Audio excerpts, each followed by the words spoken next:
Hey guys, Rick Stone here from the website Our Stony Acres. Welcome to our YouTube channel. While you're here, please make sure you subscribe and hit that notification bell so that you get notice every time we release new videos, which is 4 or 5 times a month. So looking forward to this video because we're going to talk today about how you can fill in spots like this. So a little bit hard for you to see and exactly tell, but I'm actually standing here in front of my garlic bed. And we just harvested our garlic about a week ago, and so now we have this empty 4x4 square that doesn't have anything growing in it, and it's July 20th right now, and so we need to get something figured out. And so today we're going to talk about different options that you might have for filling in those mid-season vacancies in your garden. So I've got another bed that's here in front of me that's where my peas were, and we're working on getting that one replanted right now. Right here beside us is the onions, and those onions are going to be gone in about another 2 or 3 weeks. These will be ready to harvest and to get out of the way. And so we've got to fill those beds back in. And so we're going to talk today about what we can do to actually fill in your beds mid-season and what you still have time to grow if you're replanting in July and August. And we're going to kind of break this down by garden zone. So a couple of things that you guys need to know is, number one, you need to know what garden zone you live in. And then number two, it's really important that you know when your first frost date is. And so make sure that you go look that information up. There's links down in the description below that will help you find that information out. The other thing that I would want to point out for you, because we're now planting in late summer, well, midsummer really, and these harvests are going to move into the fall. And one thing that I want you to make sure is when you're choosing varieties to be planting, and you look at the maturity date and it says, for example, you've got a beet that matures in 55 days. Make sure that you add to that an extra 15 days for the fall. And the reason why is because in the spring, our sunlight is coming up. We're getting more and more sunlight. But in the fall, we're losing sunlight. And as we approach that fall season and the cooler time of year, we'll have less and less sunlight, which means it takes longer for our plants to mature. So make sure that you add 15 days to your harvest maturity dates when you're planting these. Okay, so let's get going on things that you can plant to fill in these empty spaces in your garden mid-season. All right, so the first thing that we're going to talk about in today's video is for those of you that live in the warmer zones. So zones 8, 9, and 10. What are some things that you can be planting in late July and August and still dependably get a harvest from your garden? Now, your guys' options are a lot broader when it comes to the warm season crops because you've got a long time until your first frost. So as long as you have a solid 3 to 4 months before your first frost, you should be able to dependably harvest from the following crops. Okay, so we've got tomatoes. Now, the one thing I will warn you with tomatoes is don't plant like a beefsteak or something like that, one of those really long maturing varieties. Instead, choose cherries or some of the determinate varieties that have a little bit shorter maturity date, something like 90 or below on your maturity date, and you should be fine. Peppers, you should still be able to plant some peppers this time of year as well. There are some varieties of sweet corn that you could still get in, so look for, again, maturity dates that are 65 to 90 days on those sweet corn varieties, and you could plant those. All of your summer squashes you could plant still, so zucchini, yellow crookneck squash, and patapan squashes definitely could all be planted this time of year. And then beans, so either pole beans or bush beans will still have plenty of time, so you could replant those. If your last planting is kind of burned out, dig them up and replant those as well. You've got plenty of time for that. And then another variety that you could put in would be beets.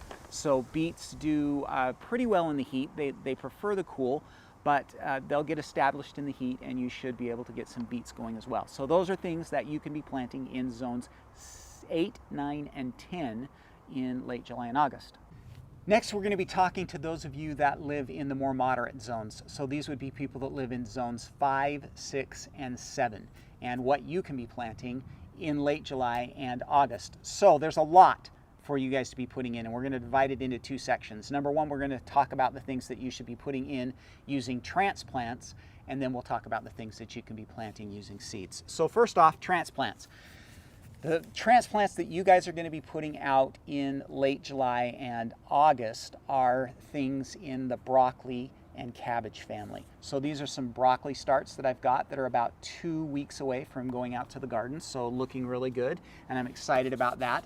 And so we're talking things that are like broccoli, cabbage, cauliflower, kale, kohlrabi, collards. All of those can be transplanted out as transplants in late July and August especially. Now the target that you want to be looking for here is about 6 weeks before your first frost. You could go as early as 8 weeks if you wanted, but we're looking 6 to 8 weeks before your first frost is when you want to put these transplants out into the garden. The other thing that you need to be aware of and that you need to watch out for is you need to make sure that you have some way to protect these crops in the fall. If we have a real cold spell or something like that, you may want to have the ability to put like a hoop house up, or at least cover them with some fabric row cover to kind of help continue your harvest throughout the season. But these are all really good ones. You do want to put them in as transplants. You don't have time to be planting them as seed, so you're going to be putting those in as transplants 6 to 8 weeks before your first frost. Next, I'd like to just take a minute and talk about some of the things that you could be planting by seed. Now, this would really apply to all of the colder zones, so zones 3 all the way up to zone 7. Depending on when your first frost is, there's just a huge amount of crops that you could be planting via seed in late July or sometime in August. And so take a look at the list. I've got a printed list down below, but just a ton of stuff. So first off, for those of you in the warmer zones, 6 and 7, if you've got somewhere between 8 to 10 weeks before your first frost, you could probably still squeeze in a planting of green beans and maybe even some cucumbers if you wanted as well. Those would probably both still get you a little bit of a harvest this late in the year. But then after we move into the cool season crops, things just really start to open up for us. So in the warmer areas, you could definitely start thinking about things like kale, Swiss chard, which we've got some Swiss chard going right back here. Beets would do really well, maybe even some carrots if you can get them to germinate. It's a little bit hot in late July for germination on carrots, but if you can kind of baby them along and get them to germinate, that would be a great time as well. And then as your frost gets even a little bit closer, so when we get about 8 weeks before your first frost, then things really start opening up and we can really start planting a lot of the cooler season crops. Even though it's hot right now, it's okay because things are going to cool off fairly quickly when we get into September, and those crops are going to mature right in their sweet spot, right when they really like to be maturing. And so we're talking about things like lettuce, arugula, bok choy, pak choy, turnips, radishes, all of the leafy greens, kale, collards, all of those are going to do really, really well. Planted about 8 weeks before your first frost, which for most of you guys in 3 through 7 ought to land sometime in August, okay? A couple of other things that you might be able to squeeze in as well are some herbs. So things like basil. If you've got 8 weeks before your first fall frost, you could squeeze in some basil. Parsley and cilantro both do really well, and they stand up to the frost. And so you could start planting those as early as 8 weeks before your first frost, and maybe do some succession plantings on those, especially the cilantro.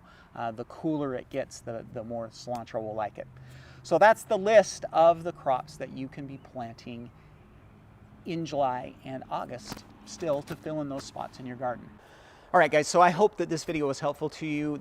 The whole idea here is you want to fill in those spots. You don't want to leave them empty, and there's plenty of stuff that you can be planting, whether it's warm season crops if you live in those warmer zones, or cooler season crops to fill in those gaps and keep your garden harvest going. And then remember, if you want to add things like cold frames and hoop houses, you can really extend your growing season all the way into the winter, even in the super cold areas. So make sure you check out the list. I've done a list down below so that you guys can actually see the written list, and I hope that this was helpful. So if you like this video, please give it a thumbs up. Make sure that you subscribe to our YouTube channel and click the notification bell while you're here so that you get notice every time we release new videos. One thing I did want to mention is I would like to encourage you guys to go and join the Gardening Academy as well. That's our monthly membership service where we do all kinds of stuff, weekly content for you guys to become better gardeners. And we're just having a blast. Our group is growing and growing and having a lot of fun. We do Q&As every month, and just a lot of fun stuff happening. So that's called the Gardening Academy, and there is a link in the description down below for you to go check that out as well. Okay, that, my friends, is all I have for you for this week. Everybody have a great week. Happy gardening.